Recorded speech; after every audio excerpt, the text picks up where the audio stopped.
Eu já havia anunciado para vocês num outro editorial que o comandante da PM de São Paulo diz que tenta evitar um banho de sangue. Mas a verdade é que a guerra já está acontecendo. Muita gente bate no peito e diz que aqui no Brasil é um ótimo lugar porque nós não temos guerra. Será que não? O fato é que a guerra aqui existe e a guerra mais letal ainda do que muitas guerras declaradas em outros lugares do mundo. Dá uma olhada nessa matéria do jornal Metrópolis. Infelizmente, mais 2 policiais militares foram baleados hoje lá em Santos. Graças a Deus, estão com vida ainda, mas assim, a declaração da polícia militar é que há uma guerra declarada. 2 policiais militares estão internados na Santa Casa de Santos, litoral paulista, após serem feridos a tiros por suspeitos, tá? Na manhã nessa quarta-feira.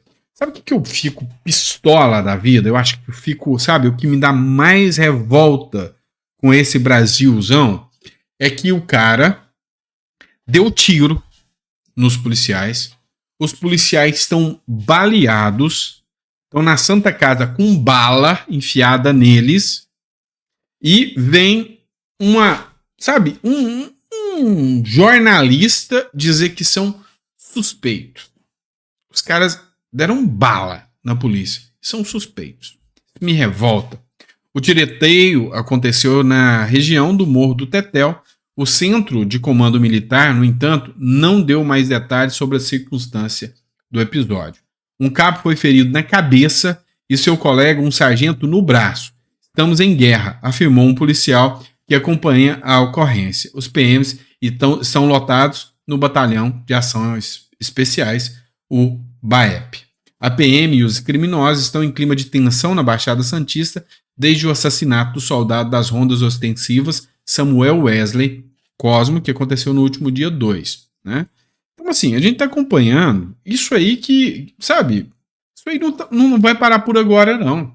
Se você imagina que essa briga entre a polícia militar e os criminosos ali na Baixada Santista vai parar por agora, esquece. Isso ainda vai dar muito desdobramento. Esse ano a gente ainda vai ver muita situação dessa que, infelizmente, é a projeção que a gente vê. Pois é. É um Brasil que, sabe, o Bukele mandou um recado. Falta boa vontade. Vamos lá. Outro caso é esse aqui. E aqui eu vou te instigar um pouquinho a pensar. Olha só. Qual é o seu ponto de vista? O Daniel Silveira foi literalmente abandonado na cadeia. Deputados alinhados, tá? Se diziam grandes amigos deles, justificaram não visitar Daniel Silveira na prisão. Segundo esses caras, é para o bem dele. E aí nós vamos entrar numa discussão aqui. Parlamentares que foram unha e carne com Daniel Silveira ainda não visitaram o bolsonarista no presídio de Bangu 8, no Rio de Janeiro. Ano passado, mais de um ano da prisão, com mandatos de deputado federal e deputado estadual, argumentam que a ausência de contato com a classe política seria boa para o próprio Daniel Silveira.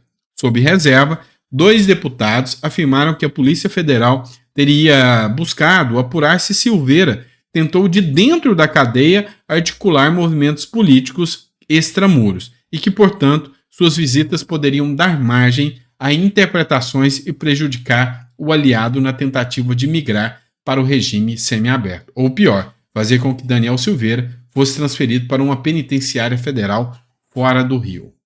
Vamos lá. Aqui eu quero a sua opinião, eu quero o seu ponto de vista. A vida do Daniel Silveira foi defenestrada. O cara fez comentários na internet, comentários que eu julgo assim, esdrúxulos mesmo.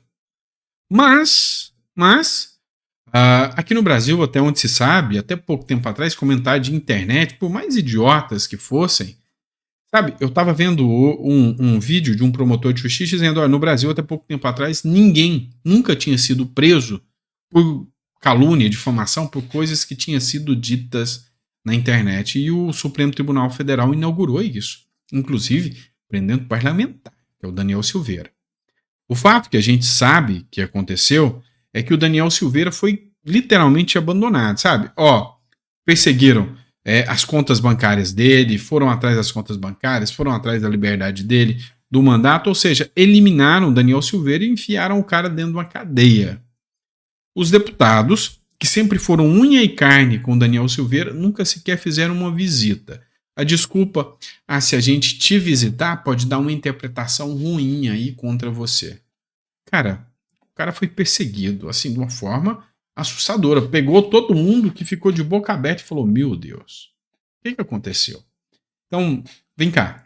O que eu quero saber de você é, você concorda com esses deputados? Eu sei de quem que eles estão falando, só não vou citar aqui. Você concorda com esses deputados que eram unha e carne com o Daniel Silveira, que eles estão preocupados com a segurança e com o próprio Daniel Silveira?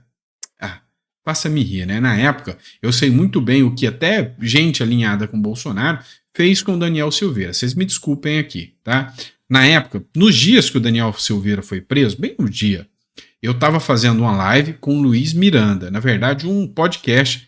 Tava eu, o líder do Partido Novo, e o Luiz Miranda. Na época que eu fazia podcast, estava fazendo podcast, o Luiz Miranda estava antes daquele conflito que ele teve com o Bolsonaro. Ele era alinhado do Bolsonaro, foi antes daquele conflito. E aí o Luiz Miranda falou uma coisa, tem até os cortes aí na internet, falou, olha, a gente estava conseguindo fazer um acordo com o STF, vem o Daniel Silveira e fala uma merda daquela. Todo mundo achou por bem deixar ele para lá. Pois é. Talvez essa turma que deixou ele para lá tá vendo hoje o resultado desse negócio de ter deixado o Daniel Silveira para lá, não ter pressionado o Lira, pedido ali para barrar essa interferência, o direito do artigo 59 da Constituição, enfim, tá aí, né? Tá aí para quem quiser tirar suas próprias conclusões. Vamos lá, outra matéria do jornal Metrópolis. Mário Sabino, a hostilidade do governo Lula a Israel é especialmente abjeta. Olha só, o jornal Metrópolis teceu muitas críticas aqui ao governo Lula, em especial por essas ações do Lula contra o governo de Israel. O governo Lula é uma vergonha internacional, só que conta com a boa vontade de grande parte da imprensa estrangeira, ao contrário do governo de Jair Bolsonaro, cujos vexames iam para a vitrine das primeiras páginas. Com Lula na presidência da República, o Brasil está sempre do lado errado. Apoia ditaduras na América Latina, apoia a Rússia contra a Ucrânia, apoia o Hamas contra Israel e saiu da cachola de um petista a ação que propiciou a investida do ministro Dias Toffoli contra a transparência internacional. A hostilidade do governo brasileiro em relação a Israel é especialmente abjeta. Ela é fruto do antissemitismo da esquerda. Não bastasse o conluio com a África do Sul para levar Israel ao Tribunal Penal Internacional em Haia, por genocídio, contra os palestinos, uma acusação que coloca a realidade do avesso, visto que genocida é o Hamas. O governo Lula, agora, resolveu atacar a Confederação Israelita no Brasil por meio do Ministério dos Direitos Humanos. Eu tratei disso aqui no último editorial e eu falei para vocês o seguinte, olha, tinha muita gente que falava o quanto o Bolsonaro falava besteira. Bolsonaro só fala só fala porcaria. Vamos colocar tudo isso na primeira página e mostrar como o Bolsonaro é ruim. Aí tinha aquelas fotos com o Bolsonaro saindo tubos de esgoto da boca dele e fotos do Bolsonaro fantasiado de Shrek, feito por montagem de computador, e vinha a Folha de São Paulo e o Estadão e as revistas de extrema esquerda e mostravam o quanto o Bolsonaro só falava besteira. Pois é, a Folha de São Paulo, com orgulho, falava: Bolsonaro foi sabotado porque os embaixadores brasileiros, os diplomatas brasileiros não querem que o Bolsonaro passe vergonha no Brasil, então impede que o Bolsonaro tenha contato com outros líderes pelo mundo. Você lembra disso? Pois é. O problema é que o que faz besteira aqui não são as falas do Lula, como o Mário Sabino falou, são as ações, são os posicionamentos, é a postura, é a quem ele se alinha. E aí, pois é, Mário Sabino lembrou muito, mas muito bem aqui, né? Muito bem mesmo. Enfim, é a imprensa que passa pano e fazia questão de mostrar Bolsonaro. Vamos lá, última matéria. E aí eu tenho que fazer aqui uma uma passação de pano pro Lula aqui. Agora vocês vão me criticar, falar que eu me afiliei à Globo, né? Mas assim, vocês sabem que tem uma coisa aqui que eu faço, é ter independência. Então, se eu precisar criticar, eu vou criticar. Se eu precisar falar que não, nessa aqui não tá de todo ruim, não. Se bem que não tá bom também. Mas vamos lá. Olha só, essa matéria é da Folha de São Paulo. O presidente Lula editou uma medida provisória que isenta impostos, o imposto de renda, né, de quem ganha até 2 salários mínimos. O presidente Luiz Inácio Lula da Silva editou nesta terça-feira uma medida provisória que isenta de imposto de renda quem ganha até R$ 2.824 mensais, o equivalente a 2 salários mínimos. A medida adotada pelo governo tem como objetivo evitar que pessoas beneficiadas pelo último aumento no salário mínimo e que estavam isentas pela tabela até então em vigor passassem a recolher pela primeira faixa do IR. Vamos lá. Ó, primeira coisa, vamos lembrar que o Lula prometeu, foi promessa de campanha assim, descarada e aberta. Olha, quem ganha até 5 salários mínimos não vai pagar imposto de renda. Não cumpriu isso. Então, assim, foi a boa e velha desculpa igual da picanha e da cervejinha. Nunca aconteceu e nem vai acontecer. Só que a questão da tabela do imposto de renda era um absurdo. Só para você ter noção, nós temos as faixas da tabela de imposto de renda. E 1.900 era o teto. Então tá assim desde 2015, se eu não me engano. Então você imagina o seguinte, 1.900. Vamos dizer que quando começou, os números não são esses, é só para dar um exemplo, tá? Quando começou a tabela do imposto de renda, o salário mínimo era, vamos lá, R$ 600. Então quem ganhava 3 salários mínimos, 600 mais 600 mais 600, dava 1.800. Então quem ganhava um salário mínimo, 3 salários mínimos e um pouquinho não pagava imposto. Deu no próximo ano, o salário subiu para 700. 700. E aí o que aconteceu? Caiu, manteve os 1.900 a tabela do imposto de renda. Agora, juntando 3 salários de 700 que compra a mesma coisa ou menos, deu 2.100, já passou do imposto de renda. Então, quem antes ganhava 3 salários não pagava. Agora aumentou o salário e quem ganha menos de 3 salários já começou a pagar. E assim sucessivamente. Esse ano, quem estava em 1,5 salário já estava pagando. E aí o que o Lula fez? Vamos reabilitar aqui, colocar em 2 salários mínimos. Então, assim, minha crítica, prometeu 5 salários e não cumpriu.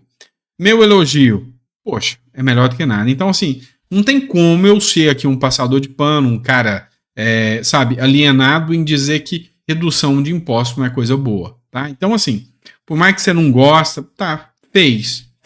É o mínimo do mínimo, assim, não é nada de dizer, nossa, que maravilha, mas fez. Então, criticar, eu não vou ser burro de criticar. Então, minha independência me garante o direito de falar aqui, mas poderia ter sido muito melhor. Vocês sabem disso, que poderia ter sido muito melhor. O Brasil tem que reduzir imposto e o governo comunista não vai nessa linha de pensamento, não. Vocês sabem disso, né? Pois é, pessoal. Espero que vocês tenham gostado do nosso canal, do nosso editorial. É sempre um prazer estar aqui com vocês. Falta um, tá? Então, às 9 horas, eu trago mais conteúdo aqui preparado especialmente para vocês. Combinado? Grande abraço, fiquem com Deus e até o próximo editorial.